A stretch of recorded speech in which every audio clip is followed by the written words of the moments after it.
And I'm not absolving Dak out of any of this. Oh, Dak, you're next. You're next. Because you're playing some really bad football right now. Bad football. I'm starting to believe that you're seeing ghosts. And that happens. That happens when you have really bad tackles. If you go back and you just watch the games, Dak takes a lot of hits. Not necessarily sacks, but just hit after hit, hitting the side, hitting the back, got knocked down, got to get back up. He takes a bunch of these hits throughout the game. And what ends up happening is you stop believing in the things around you. You change your mechanics. You get sped up. You start pressing. And you just look like a much worse football player. And boy, you're not playing good football. I'm not saying that you're not a good player. But the current brand of football that you're playing is caca.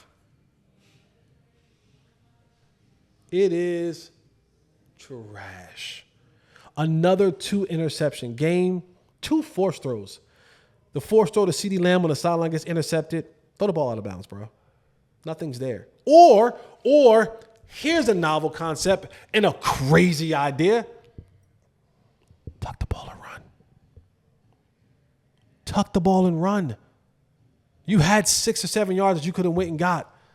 I'm sorry. I'm having a hard time buying the thing. Well, he broke his ankle 5 years ago, it feels like, and he's afraid to. Tua's about to have his brain look like mashed potatoes. Like Tua's about to have his brain look like ground turkey. He's still running. He's still running. Like, you're not the only one that sustained these type of injuries, and you are afraid to run. You're hurting your football team. There's moments and times where the pocket breaks down, the hole opens up, and things are available, and you won't use your legs to go get it. Instead, you rather try to dance around in the pocket and then do a forced throw to someone down the field for an interception. Go get the yards, bro. Slide. Give yourself up. You don't have to take the hit. But what you cannot do is if you scared, go get a dog. A big dog. I recommend a Cane Corso, like I have. Go get a big dog. But you can't play this game of I'm afraid to do these. And you haven't said it that you're afraid to do it, but it looks like it. It looks like you are afraid to do it. And then you have the other interception that you had to throw a go ball. Again, this goes back to Michael from Pittsburgh. Why the hell are we running 9 routes down the sideline with Kevontae Turpin, the 5'7" dude,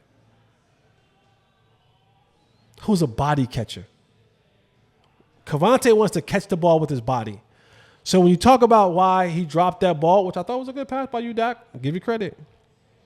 But there's a difference from when Kevontae is running over routes and the ball's out in front of him and he can see it, opposed to when you have to go the ball up and over the shoulder for a catch. That's a natural hands catch right there. That's eye-hand coordination at its finest. That's not his game. That's not his game. And you throw a moon ball. That even if you didn't get hit and you could follow through, that ball was going to be intercepted. That safety was sitting back there like he was about to catch a punt, and you gave him one. That's 2 turnovers again. That's not 1. That's not 2. That's the 3rd straight game where you had at least 2 interceptions. Hasn't happened since the early 90s. You want to beat the allegations about you don't turn the ball over. Not doing a good job right here, buddy. Not doing a good job right here. You're pressing. You're trying to get all of it back in one play. You're trying to throw a 14-point play. There's no 14-point plays. And the small little bit of bail that I will cut you is that your offensive coordinator is trash. One of the reasons why all of your receivers have such a high percentage on contested catches is because your OC, most teams now have figured out, here's how we stop Dak Prescott. Here's how we get him to turn the ball over. When you blitz Dak, he's one of the best quarterbacks in NFL history. The numbers predict that. Oh, but when you play zone and you have to make him read through all those windows, the problem is his offensive coordinator and the route concept that the offensive coordinator call are all what we call man beaters. These routes are set up to beat the defenders in man-to-man coverage, not to beat them in zone coverage. Yeah, you may win some of them in zone coverage, but ultimately it leads to the tight window throws. It leads to the tip passes. It leads to you getting the ball intercepted. But the ball leaves your hand last. So despite what Michael from Pittsburgh may call, the ball leaves your hands last. And those 2 interceptions that you threw in that game, that had nothing to do with nobody else but you trying to force the ball into a play. And it should have been 3 interceptions. You lucky Fred Warner tipped it. Because if he didn't tip it, Lenore was going to intercept it. You threw it in the triple coverage.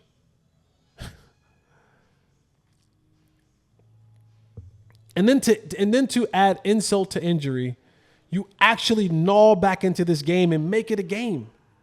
And you have the ball with the opportunity to win the game.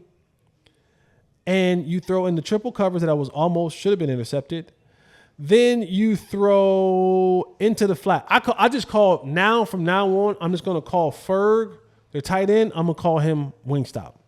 Because all he do is run flats. He's a flat route runner. He's a flat, fried hard. He's my kind of guy. Flats, fried hard. Give me 15 of them. Give me 15 of them things. You threw a flat route to Ferg, little to no gain. You threw another non-route to Kevontae Turpin. And then you ended it all with trying to throw an over route. Some may say it was pass interference. I thought that feet just got tangled up to Jalen Brooks. Incomplete. Game over. What's going on, man? It's your boy, Jay Holley. That's right. Former Dallas Cowboy receiver, winner of 4th and Long with Michael Irvin, and host of Unfiltered with Jesse Holley. If you're watching this video, guess what? You can be a part of this show too. You can have your ad here or here or here or here. Anywhere you decide that you want us to put it. We can have a ticker tape. We can have it on a shirt. I can put it on a hat. I just want you and us, we, me, you, together. Let's find a way to get your brand and my brand on the platform. We stream everywhere. YouTube, Spotify, Apple, all over the place. I need you. You need me. Let's work together. Like teamwork. Everyone achieves more when we work together, baby. You need to be a part of this. I'm telling you, get on the ground floor because yesterday's price might not be today's price.